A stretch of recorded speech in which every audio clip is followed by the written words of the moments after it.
Hello guys, welcome back to our channel. तो BA study पर आपका फिर से स्वागत है। तो आज की वीडियो में हम बात करेंगे हमारे ज्योग्राफी के सिलेबस की, जो कि हमारा बीए के सेकंड सेमेस्टर का होने वाला है। इसके अंदर हमको ह्यूमन ज्योग्राफी को पढ़ना है, यानी मानव भूगोल के बारे में बात करनी है। इसमें हम जानेंगे कि हमको टोटल यूनिट कितने पढ़ने हैं, क्योंकि अगर हमको सारे यूनिट पता होगा, अच्छे से सिलेबस पता होगा, तो हम टॉपिक वाइज अच्छे से पढ़ सकते हैं, है ना। तो आज की वीडियो में हम ये सारी बातें डिस्कस करने वाले हैं और ये सिलेबस हमारा सभी विश्वविद्यालयों के लिए होने वाला है।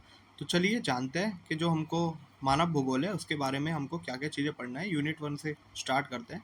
यूनिट वन में हमको जो हमारा ह्यूमन ज्योग्राफी यानी मानव भूगोल, उसके कॉन्सेप्ट के बारे में जानना है, उसके नेचर के बारे में जानना है, उसके मीनिंग, जो कि हमारा इसके मीनिंग अलग अलग ज्योग्राफर ने अलग अलग इसकी मीनिंग को एक्सप्लेन किया है। फिर इसके स्कोप के बारे में जानेंगे, scope of human geography, development of geographical understanding in India with special reference to Puranas, यानी कि ह्यूमन ज्योग्राफी को जानेंगे हम, जो हमारा पहले का बताया हुआ है कि किस तरीके से ह्यूमन ज्योग्राफी क्या होती है। सबसे पहले मैं आपको ये बता दूं ह्यूमन ज्योग्राफी होती क्या है।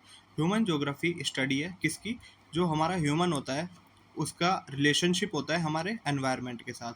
तो उसके रिलेशनशिप को ही हम रीड करते हैं इसके अंदर, है ना। उसके रिलेशनशिप को ही स्टडी किया जाता है हमारे ह्यूमन ज्योग्राफी के अंदर। तो वही होता है हमारा ह्यूमन ज्योग्राफी, यानी कि मानव भूगोल। इसमें हम जानेंगे मानव भूगोल की अवधारणा और प्रकृति, अर्थ और क्षेत्र के बारे में। भारत में भौगोलिक समझ का विकास पुराणों के एक विशेष संदर्भ में, यानी कि अगर आपने पहले छोटी क्लास में ही पढ़ा होगा हमने कि हमारा क्या होता है, एक नेचुरल एनवायरनमेंट होता है, एक हमारा क्या होता है मैन मेड एनवायरनमेंट, है ना, या ह्यूमन मेड एनवायरनमेंट। उसमें नेचुरल एनवायरनमेंट में हमारी ये सारी चीज़ें आती है जो हमारे को गॉड गिफ्टेड मिली हुई है, यानी कि पहले से हमारे पास की थी।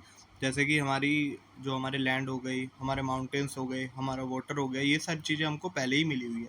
लेकिन हमने हमारी जो नीड्स थी कुछ, है ना, उसको सेटिस्फाई करने के लिए हमने क्या करा, हमने नेचुरल एनवायरनमेंट की मदद ली, है ना, यानी कि उसकी हेल्प ली और उसको मॉडिफाई करके अपने अकॉर्डिंगली उसको चेंज कर दिया।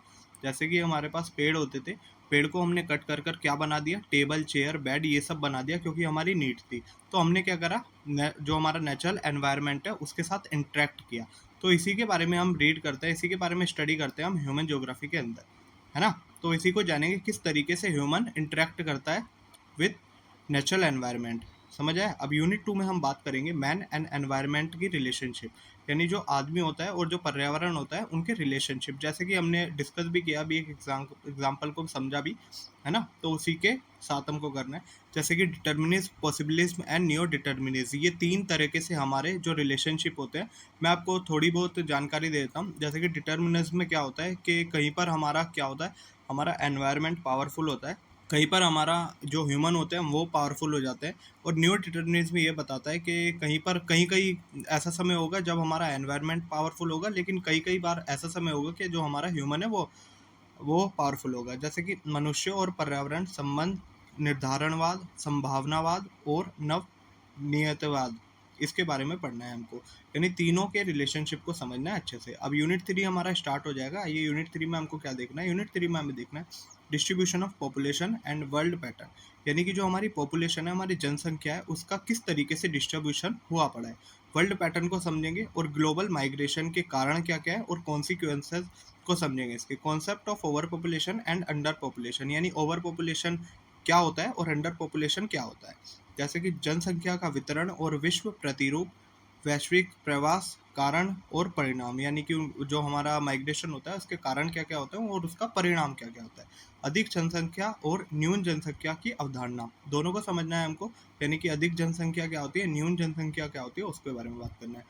यूनिट फोर में हम डिस्कस करेंगे हमारे ह्यूमन सेटलमेंट्स, यानी ह्यूमन जो है वो किस तरीके से बसे हुए हैं, उनके ओरिजिन को जानेंगे, उनके टाइप्स को जानेंगे। जैसे कि लोग जो रहते हैं, आधे लोग रूरल एरिया में रहते हैं, आधे लोग हमारे अर्बन एरिया में रहते हैं, उनके कैरेक्टरिस्टिक्स को समझना है, उनके हाउस जो है घर बार उनके टाइप्स को समझना है and their distribution with special reference to India, यानी कि इंडिया में किस तरीके से लोग रहते हैं। कुछ लोग रूरल एरिया में रहते हैं, कुछ लोग अर्बन एरिया में रहते हैं, ऐसे ही कुछ लोग अलग टाइप्स के घरों में रहते हैं, हमारे कच्चा हाउस पक्का हाउस आपने सब चीज़ पढ़ रखा होगा, और कुछ लोग हमारे दूसरे टाइप्स के घरों में रहते हैं। तो इन सब की बातें हमको यूनिट फोर में पढ़नी है, यानी कि जैसे कि मानव बस्तियाँ, उनकी उत्पत्ति कहाँ से हुई, उनके प्रकार कैसे हैं, जैसे कि ग्रामीण और शहरी, उनकी विशेषताएं के बारे में पढ़नी है, आवास के प्रकार और उनका वितरण भारत के विशेष संदर्भ में, यानी कि इंडिया को हम रेफरेंस लेकर सारी बातें करने वाले हैं। ऐसे ही हमारा यूनिट 5 में स्टार्ट हो जाएगा प्रिमिटिव इकोनॉमिक्स फूड, यानी कि जो हमारी प्रिमिटिव इकोनॉमिक्स है, यानी कि पहले के लोग कैसे करते थे अपने, जैसे कि जो फूड गैदरिंग करते थे, हंटिंग करते थे, पेस्टोरल हर्डिंग करते थे, फिशिंग करते थे, लंबरिंग करते थे, एंड प्रिमिटिव एग्रीकल्चर, यानी कि जो वो खेती बाड़ी भी करते थे वो पुराने सोर्सेज की मदद से करते थे, यानी पुरानी तकनीकों की मदद से करते थे। यानी कि आदिम अर्थशास्त्र को समझना है, खाद संग्रहण, शिकार, पशुचरण, मत्स्य पालन, कास्ट यानी लकड़ी, कर्म और आदिम कृषि के बारे में समझना है। इन सब के बारे में डिस्कस करना है हमको यूनिट 5 में। उसके बाद हमारा यूनिट 6 स्टार्ट हो जाएगा, जिसमें हम कल्चरल रीजन को जानेंगे, कल्चरल डिफ्यूजन के बारे में भी बात करेंगे, रेस के बारे में जानेंगे, रिलीजन एंड लैंग्वेज, इन सब के बारे में हमको यूनिट 6 के बारे में डिस्कस करना है। फिर हमारा स्टार्ट हो जाएगा, यानी कि हिंदी में हमारा सांस्कृतिक क्षेत्र के बारे में जानेंगे, सांस्कृतिक प्रसार को देखेंगे, नस्ल को समझेंगे, धर्म को समझेंगे और भाषा को भी समझेंगे। यानी ये सारी चीज़ें हमको यूनिट 6 के अंदर डिस्कस कर रही है। उसके बाद हमारा यूनिट 7 स्टार्ट हो जाएगा। यूनिट 7 में हमको ट्राइब्स के बारे में जानेंगे, ट्राइब्स के बारे में हम ये जानेंगे और वर्ल्ड वाइड जो हमारी ट्राइब्स हैं उनके बारे में, जैसे कि एस्किमोस, किर्गिज, बुशमैन, मसाई, सेमैंग और पिग्मीज, इन सब के बारे में जानेंगे। ये सारी हमारी कुछ ट्राइब्स हैं, वर्ल्ड ट्राइब्स, यानी पूरे वर्ल्ड में फैली हुई हैं, तो इनके बारे में डिस्कस करेंगे, कैसी हैं और क्या क्या इनकी कैरेक्टरिस्टिक्स होती है, वो सारी बातें। यानी कि विश्व की जनजातियों के बारे में समझेंगे, एस्किमो, किर्गिज, बुशमैन, मसाई, सेमो, पिग्मी, ये सारी हमारी जो कि विश्व की जनजातियां हैं, इनको भी समझना है। उसके बाद हमारा यूनिट 8 स्टार्ट हो जाएगा। यूनिट 8 में हम जो हमारी इंडियन है, यानी कि इंडिया में ट्राइब्स रहती है, उनके बारे में जानेंगे, जैसे कि भोतियास, गद्दीस, थारूस, भील, गोंड, संथल, नागास, इन सब के बारे में हमको इसमें डिस्कस करना है। जैसे कि भारतीय जनजातियां भोटिया, गद्दी, थारू, भील, गोंड, संथाल और नागा, इन सब के बारे में हमको यूनिट 8 में डिस्कस करना है। तो ये था हमारा सिलेबस, किसका, ज्योग्राफी का सिलेबस था, और बीए के सेकंड सेमेस्टर का। एक एक करके हम इनके आने वाली वीडियोस में ये सारी बातें को डिस्कस कर लेंगे। जब तक के लिए बने रहिए, हमारे साथ जुड़े रहिए। अगर वीडियो अच्छी लगी हो तो लाइक करें और चैनल को सब्सक्राइब करें। Thank you so much.